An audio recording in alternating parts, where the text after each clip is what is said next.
Booker T. Washington grew up in Franklin County, Virginia. He lived in a small log cabin on a plantation with his sister, brother, and mother. He grew up during the Civil War and was a slave until he was about 10 years old. Once the Civil War ended and blacks were free, his family and him moved to West Virginia. He then went to school called Hampton Institute during the day and worked on a plantation at night. He then went to an all-black college and paid for his studies by working as a janitor in the school as well. His mom was determined for him to get an education and he wanted to go to school. He was one of the hardest workers in school and moved on to bigger and better things such as becoming the head of a college. Since he always wanted to go to school but never could or watched whites go without a problem, it made him want to fight harder for equality and to make sure blacks could get the same education as others. Washington was named the voice of black people and said that blacks must first gain economic freedom by learning working skills and getting good jobs. Then they could battle for other kinds of freedom after they got that base. He believed this would help the race secure economic self-reliance. If blacks could have jobs and economic opportunities, they would demand social equality. He believed that in the future, it would be time for blacks not to worry about their place in society and that they didn't have to perfect their relationships as of now.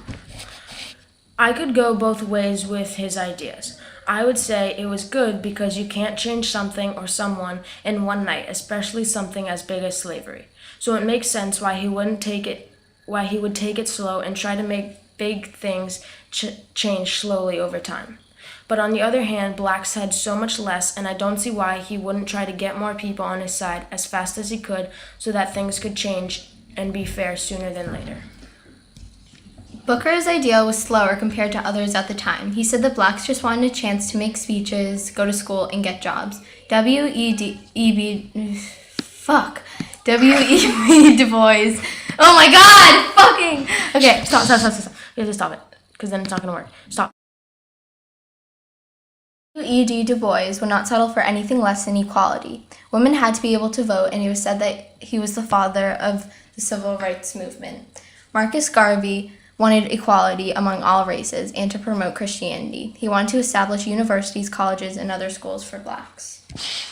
W.E.B. Du Bois specifically improved the lives of African Americans because he was asked to be the head of a new training institute for blacks in Tuscany, Alabama. Dr. Booker T. Washington was the first teacher and founded the college on July 4, 1881. Tuscany College was only a church in one building when he first got there, but he got right to work cutting down trees, clearing land, and making buildings. By 1900, there were 40 different buildings and lots of good teachers. Booker was successful at improving the lives of African Americans. He became a national hero for building schools and blacks and teaching them, as well as whites were being taught. Shut up! Oh my God. What, Anna? Anna.